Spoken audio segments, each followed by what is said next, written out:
Good morning po, 11 o'clock ng umaga dito sa amin at maganda yung weather. Yung temperature is 35°F. Medyo malapit na siya sa freezing pero maganda kasi yung araw. Nakatirik today at kahit medyo malamig, mainit-init pa naman yung sikat ng araw. Dahil maganda yung araw, harvestin ko na yung mga carrots namin. Mag-start na tayo.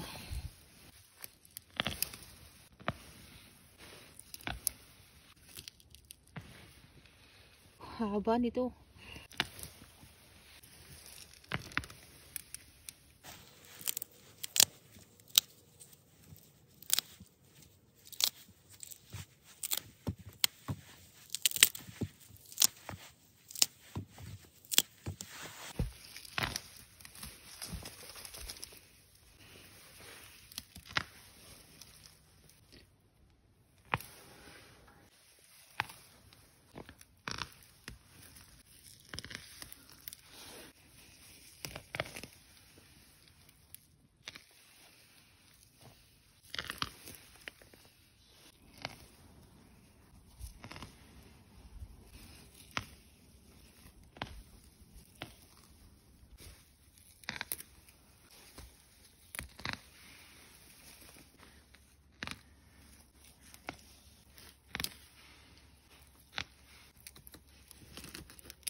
Oh, weird yung carrot na to.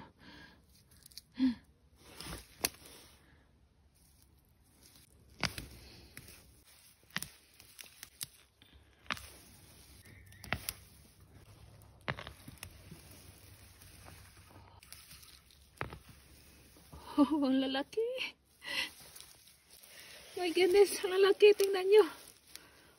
Ay, ganda, ganda. Laki nito, oh.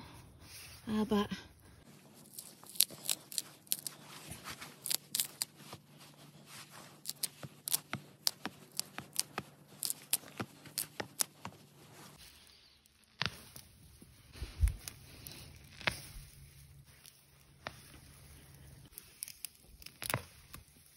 Oh.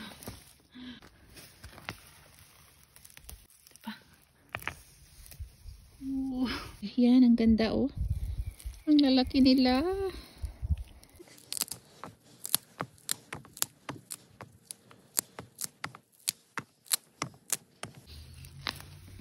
Malaki yata to.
Ang dami pala nila.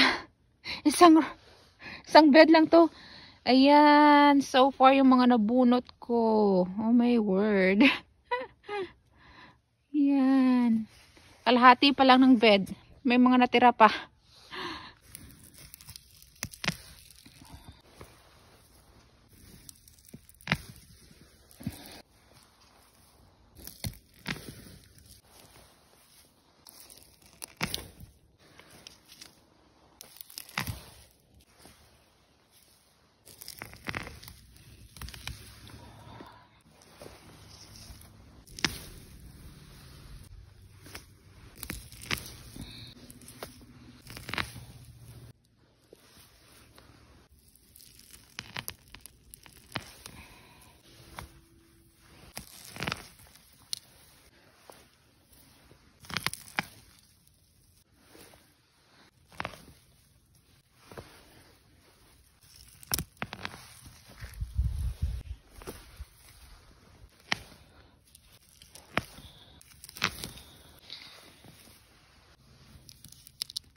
My word, so satisfying.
Sa wakas natapos din. Sumakit din yung likod ko kakabunot. At ayan na sila lahat. Ang ganda lang tingnan, ano. Alam nyo ba yung lasa ng carrots na homegrown? Sobrang tamis at sobrang crunchy. Paborito nga to ng asawa ko eh. Hinuhugasan niya lang tapos pinabaon sa trabaho at nginangat-ngat lang na fresh. Ayan sila. Ang dami-dami. Ito yata yung pinaka the best na year ng aming carrots. Kasi ang lalaki nila. Tapos ang lalago, ang dami. At ito pa yung isang angle. Ayan.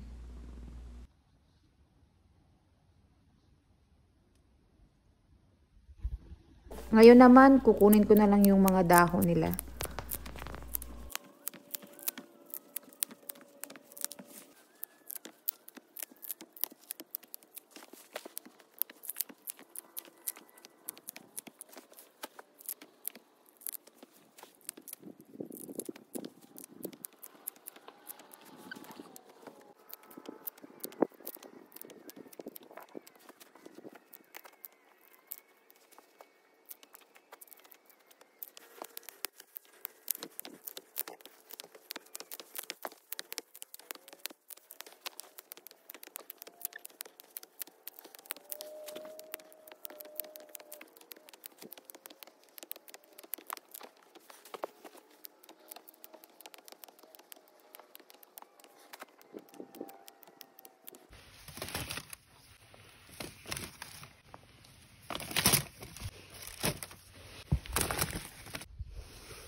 Do you want more cats? Yeah, okay, here you go.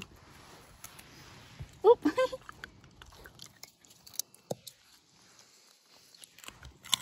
Mmm. Blue likes carrots.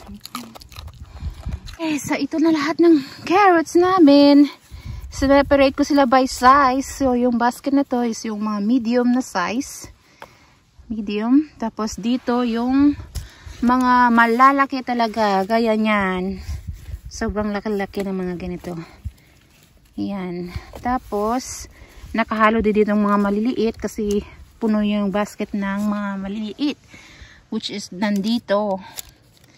Yan, so tatlong malalaking baskets ng carrots. Ipapasok ko na to sila sa loob. Say bye, Blue! Yeah!